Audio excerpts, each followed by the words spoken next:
Hey everybody, Jared again. I just want to show you, so this is a multi-zone system we're putting in. We put a ceiling cassette in upstairs, and down here we're doing a wall unit. So Mitsubishi lets you do numerous different combinations. You can do several cassettes, you can do several wall units, or you can do a combination of both. So on this one we're only doing 2 heads, so we're using an MSZ-20, which is basically just a step down smaller than a 2-ton. Remember, in Colorado we do have a situation out here that most states don't have. So we have what they call a D-rate factor in Colorado. So all mechanical pieces of equipment are actually designed at sea level. In Colorado we have to D-rate them due to altitude. So Mitsubishi has a program called a Diamond System Builder, a DSB for short.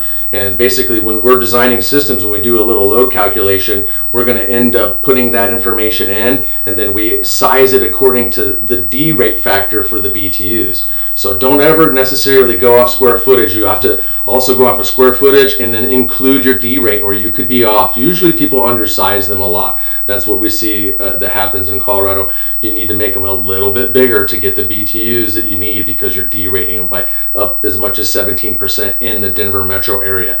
Now some of the jobs that we do, like in Evergreen or the mountains or Vail or Steamboat, we're doing a big job in Craig, you can see them D-rate as far as 30%. So if you're cutting it real tight and you're just doing it off of the BTUs, you're really going to be doing your systems wrong. And then the only thing that's going to do is cause you a headache down the road, because you're not going to be taking care of your customer, or if it's going to be done for yourself, it's not going to work, on those really cold or really hot days. It's going to be inefficient. So just always keep that in mind. So I'm just going to show you a quick little thing on the inside of these. Mitsubishi gives you these filters. They're always in all the units. They come with these 2 little filters. They just basically snap in there, but they're not installed. They actually come with the instruction manual. So just grab them and snap them in. There's 2 of them. There's always the little blue one and then the little black one. Okay, so one's for odors and one's just for finer particulated dust. But anyway, again, I talked about it earlier on the other filter. Just simply pull them out. Don't hit them really hard. They're reusable. They will last a long time too, as long as you take care of them. Just don't put them in the dishwasher and hit them with a lot of heat or a lot of high pressure and rip them or anything like that. So just take good care of them, and they'll take good care of you as well. So I'm going to show you one other quick little thing here. So this is the back bracket. I know a lot of people probably don't get into too much detail on this. So you can do these on the exit port of where your refrigeration lines come in. You can do them several different ways. You can bend it and go straight out on the side that the pipes are at. This piece here is a big knockout. You can kind of see it on the back. You can actually cut this out. So say you want to go inside the wall and go down the wall and out, you can do that with this bracket. However, that's typically going to be done more on a new construction install when you have it opened. It's a little bit harder to do when there's siding on the wall, or if there's already a drywalled wall in front. So that's why you'll see a lot of us contractors, what we'll do is we'll drill the hole out here and exit out, and then do a line set concealable hide outside to hide the refrigeration piping. But you don't want to put it up too high, because see, sometimes you'll get crown molding like this. So see how that little clip is right there? It'll interfere with that. You don't want to be super close to anything like that. You want to have a couple inches down, so that when you do hook it, you have enough room to be above the bracket and then where it can get hooked on there. I've seen guys put it real tight to stuff like this and they're not able to put it in. So always keep that in mind. Mitsubishi doesn't like you going beyond 8 foot, but if you have a question as far as like height limitations, they do not recommend you putting them in higher than that. So kind of keep them within their specifications. Sure, it's okay to go a couple inches or whatever, but don't be putting them up 25 feet in the air on these big, huge, tall walls.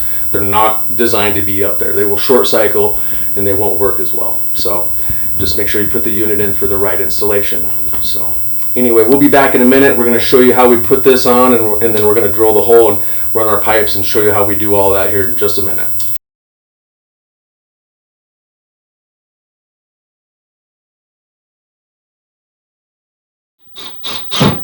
Hey everybody, welcome to the Ductless Plus University. As Denver says, DPU. But anyway, he's putting on the wall bracket right now. You can see he's got that pretty much done. But we found where the studs are. Basically put the wall anchors in there, and if Denver can hang from it, anybody can hang from it, right? So anyway, but once this is on here, now we're gonna do our penetration through the wall to the outside part of the house. And that's basically, we're just gonna use a hole saw for that. That little opening to the right there, if Denver will point it out really quick, that's where we're gonna put it. So we like to put it just a tad bit over, about an inch or so from that metal. He'll kind of just jot it down for you.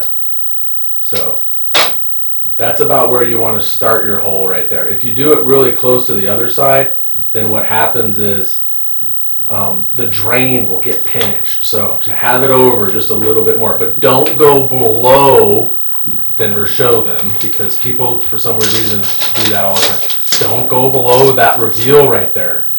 If you go below that with your hole, it's going to leave it opening and you'll see it. It doesn't look good. So make sure you're above that. But that's basically it. We're going to drill it out here in just a minute, and then we'll show you how that works, and we'll show you how it's putting it outside.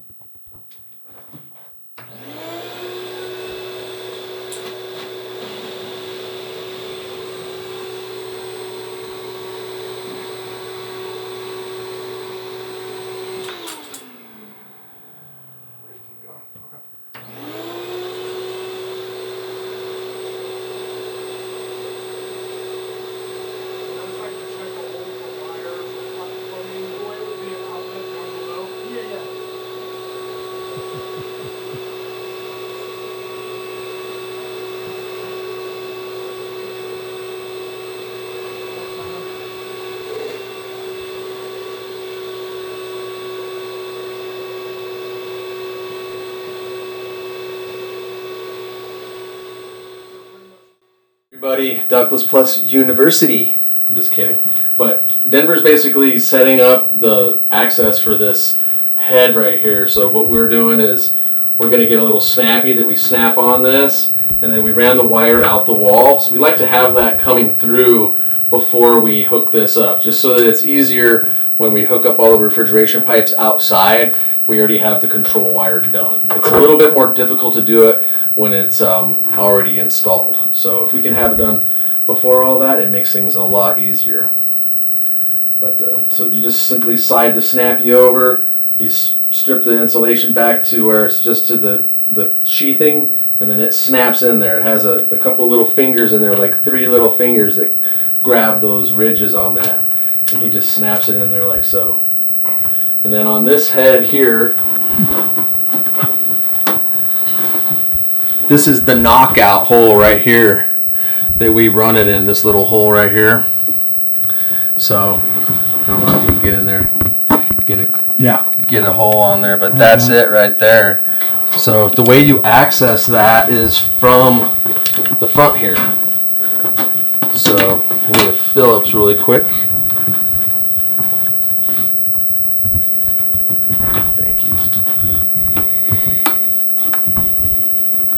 Simply take this out.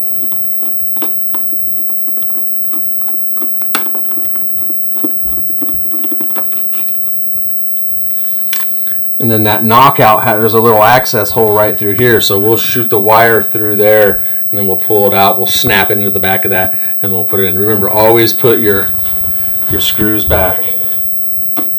You don't want them These wires are not live. There's no power on this machine yet, obviously. Denver likes using live wires. All right, you ready? Yes, sir. So you'll see the little snappy go in right here. Yep. Just got it. Wowzers.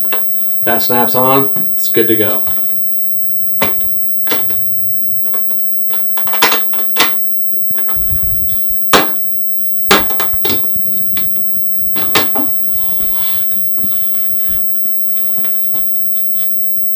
So just bend that straight out. See how the drain is down below? This is kind of critical. The most important thing on a mini split, believe it or not, outside of the refrigeration pipe, is the drain. You do not want to run a drain. See how it comes out of here down? Don't have it come up like this and out. Have it down here, at least on one side or the other. You could even bring it over like that a little bit, but make sure it's below it.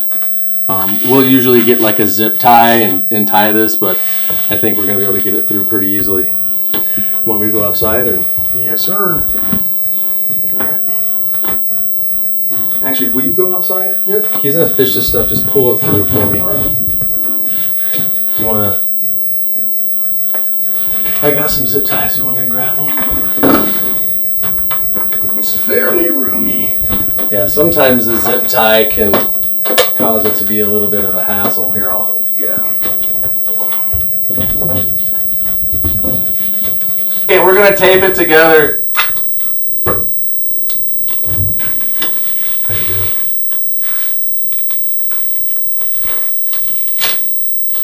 See? I said, how are you doing? What are you? Getting heavy? I'm try something like. Do it now by yourself. I'm not gonna help you.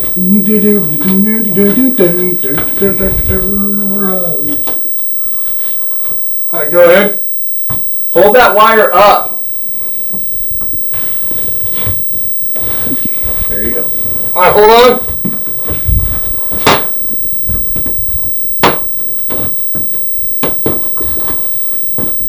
All right, go ahead, pull it. Pull it. There you go. How you going? This side's not on this. Ouch. Tap it over. Which way, that way? Yeah. There you go. Go a little bit more. What is that? I'm just trying to see the top. That's it. It's all the way. Looks good. Bam. There it is. It's installed, ready to go. Now we're going to go outside, run our line set, concealable hide where we need to go to the attic, so we can do the attic system, and then obviously set the pad and the condenser out there. It's all ready to go. So, but that's basically it. You want to put the picture frame back? I will. Gladly.